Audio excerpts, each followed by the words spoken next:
Okay guys, so meron tayong function dito. Ito yung odd and even counter. So meron tayong function dito, check even odd. And meron kumama tayo ng module dito, which is divided by 2 dapat. Pag divided by 2, ibig sabihin nun ay even. Pag hindi naman divided by 2, ay lalabas ay si odd. So, ito, so nakikita nyo even and yung count. Ang value niya ay 0 pa lang. Dito naman sa even and odd counter, ito yung parang closing niya yan. So, this is for I in range. 5 ang nilagay natin, which is 5 na beses siya. Lalabas. So, number, yan yung variable. Int, which is integer. Input, enter number. Yan. 5 na ang lalabas dyan automatic na. Kasi, yung sa range 5 ang nilagay natin. So, nag-input tayo ng 32323, which is sa number 1, 3, sa number 2, 2, sa number 3, 3, sa number 4, 2, sa number 5, 3. So, limang digit ang nilagay natin. So, ang nakikita nyo dito, dalawang even ang nilagay natin. Which is, lalabas siya dito, even numbers. Dalawa. Pangatlo, odd numbers. Tatlo din yan. So, if check even, count ng 0, else, kung may even dyan, i-count niya ng 1. Pag hindi even, i-count niya as 1 din. Yung odd na yun. So, dito dalawa yung nabilang niya na even, which is ito yung lumabas. So, sa odd naman, tatlo, which is ito. So, next tayo. So, dito tayo naman sa factorial. Find factorial for I in range. For I in range 1, comma, ito yung n, ito yung find factorial n plus 2. So, yung factorial equal 1 siya. So, times natin sa I, which is loop lang din siya. 1. Tapos, return tayo sa factorial. So, ito naman yung magkakalculate sa factorial. Which is yung tinype mo, yung input mo. Result, find factorial num, which is ito na yun.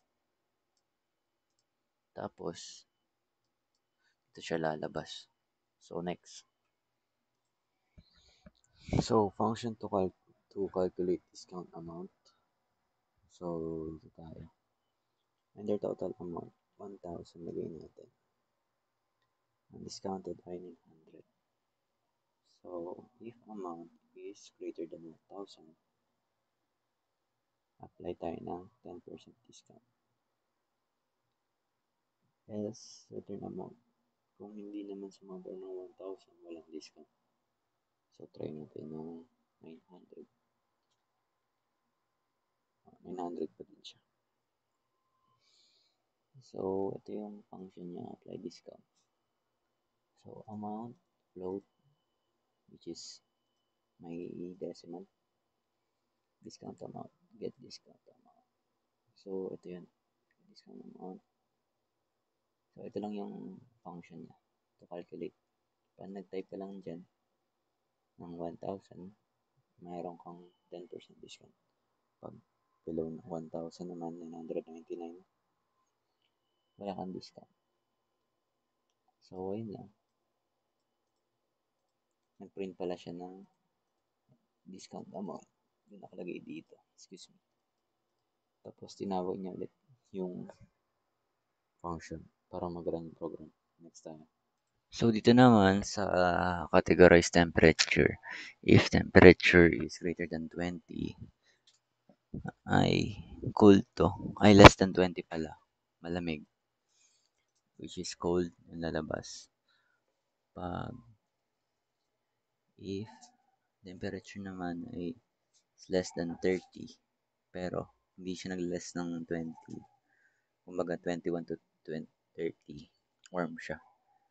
Pero if temperature is above ng 30, hot na yun. Tapos ito naman yung function na ito ito yung function ng loop. Yung range may 5. Ibig sabihin, 5 times siya gagana ay lalabas. Tapos, ito na yan, I plus 1, which is under temperature. So, next tayo. So, ito naman tayo sa random. Import random module to generate random numbers. So, ito tayo sa random. Dito, ito function niya, check, guess, secret, and guess. If guess is greater than secret, too low. And guess naman is greater than secret, too high. Yung else niyan, correct na yan. Dapat maging accurate. So, dito sa function ng number guessing game, ito yan, secret is equals to random rand 8, which is 1 and 1 to 10. So, 1 to 10 yan. Generate ng random number between 1 and 10. 1 to 10. Yung attempt 0. While attempt, yung value muna ng attempt is 0 muna yan. Tapos, ginawan siya ng loop. While attempt is greater than 3, pag greater than 3 na, ano na siya, ito na yung magpiprint. Pag pangatlong beses hindi mo pa rin na-correct, ito na yan. Ito yung magpiprint. So, guess, ito yung i-input natin. Dito tayo mag-input. Mag-ask i-ask niya yung user for guess. So, sa result is equal to check guess, which is ito. Secret, which is yung function kanina, tapos yung guess, yung tinype natin. If result is correct, kung accurate na number yung na-type mo, ito yung mag-print, you win. Else, attempts plus 1. Pero yung attempt, hanggang 3 lang siya. So, yun lang. Thank you.